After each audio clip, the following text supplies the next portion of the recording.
By the end of this short lesson, you'll be able to explain the answers to the following questions to your friends. Why are acid reflux medications one of the fastest growing groups of medications in the U.S.? Why is it that Americans have the highest calcium consumption in the world, yet poor bone health? How can a diet soda with 0 calories make you gain weight? Here's the second thing that'll change your life. Are you ready? Every food or beverage is alkaline, acidic, or somewhere in between. Alkalinity and acidity are measured in terms of pH, which stands for potential of hydrogen. This is a pH scale. It ranges from 0, the most acidic, to 14, the most alkaline. For example, let's consider the following pH values. Your stomach acid is 1, diet soda is 2.5, coffee 3, water 7, your blood ranges from 7.35 to 7.45, seawater is 8.5, and baking soda is 12. Ideally, human blood should be slightly alkaline, between 7.35 and 7.45 on the pH scale. Your body won't allow your pH to become imbalanced.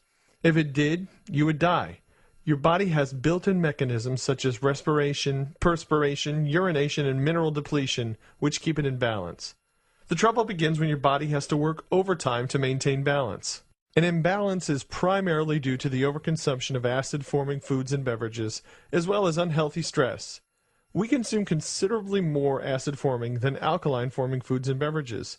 We consume too much coffee, caffeine, soda pop, beer, alcohol, processed foods, fried food, high fructose corn syrup, sugar, artificial sweeteners, and animal proteins, just to name a few.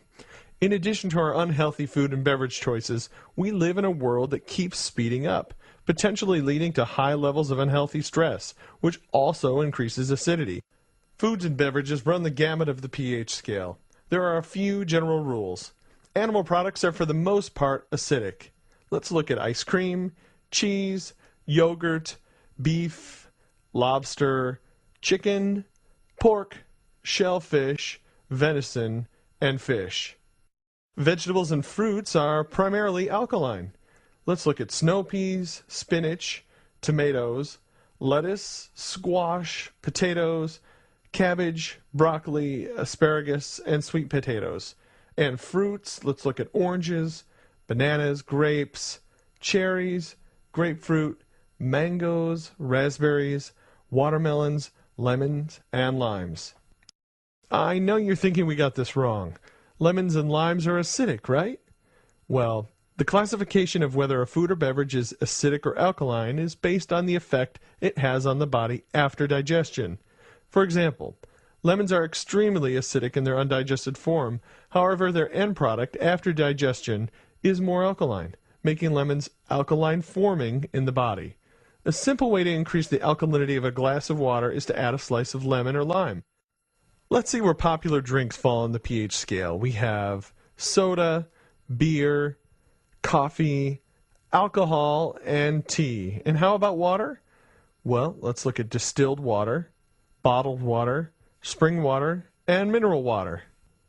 Another general rule is the more processed the food, the more acidic it will be.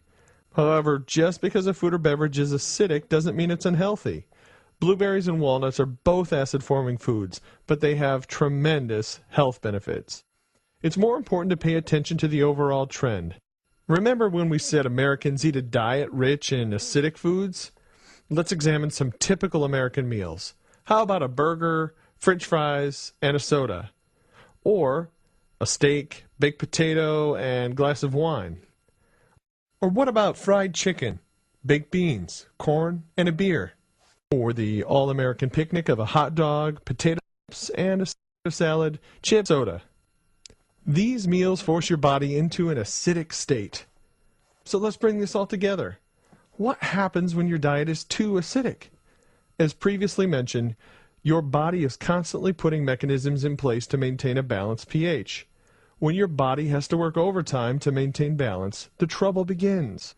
As the blood becomes too acidic, less than 7.3 or so, mechanisms kick in to bring the blood pH back to about 7.4.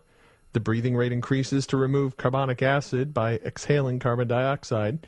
The kidneys increase the acidity of the urine. Minerals begin to be leached out of the body, and the blood pH is quickly back to normal. Here's the kicker. To compensate for an acid-forming diet and high levels of stress, the body uses alkaline-forming minerals such as calcium, magnesium, iodine, potassium, and sodium. Well, that's good, right? What's the problem? The problem is that by eating diets rich in acidic foods, Americans are forcing their bodies to use these precious minerals to achieve balance. Let's take a look at some health problems related to an acid-forming diet and high levels of stress. One of the fastest growing categories of medications in the U.S. are medications that relieve acid reflux. These medications relieve the discomfort, but are they truly fixing the problem? Ask yourself, why do I have acid reflux in the first place? Acid reflux medications are simply introducing alkaline-forming compounds in your body to counteract an acid-forming diet. This program has helped many people completely do away with acid reflux medications simply by improving the quality of foods and beverages they consume. The U.S. has one of the highest calcium intakes in the world, but still has poor bone health when compared to other countries. Why? If we're consuming enough calcium to keep our bones healthy, what's the problem? An acid-forming diet forces your body to leach alkaline-forming minerals, such as calcium, to neutralize the pH of your blood. One of the major culprits is the overconsumption of acidic beverages, such as soda, coffee, energy drinks, and alcohol. And what is the #1 source of calories in America? Soda pop. The average American drinks over 46 gallons per year. Many people might say, "It's okay, I drink diet soda." We've heard of people having maybe 3 or 4 or even up to 10 diet sodas a day. Why not? There's 0 calories, right? What if the very thing that you thought helps keep weight off actually put weight on? How? Diet sodas, as well as regular sodas, contain phosphoric acid. Phosphoric acid is right next to battery acid on the pH scale. Constantly flooding the body with an acidic beverage, as we now know, results in the leaching of many minerals. We discussed the leaching of calcium, but now let's focus on iodine. Iodine helps support the health of the thyroid gland. Without iodine, the thyroid cannot work properly. One of the main functions of the thyroid is to regulate the body's metabolism. If you have an underproducing thyroid, your metabolism can become sluggish and weight gain can follow. And that's how a drink with 0 calories can cause you to gain weight. So tell me, how do I balance my body's pH?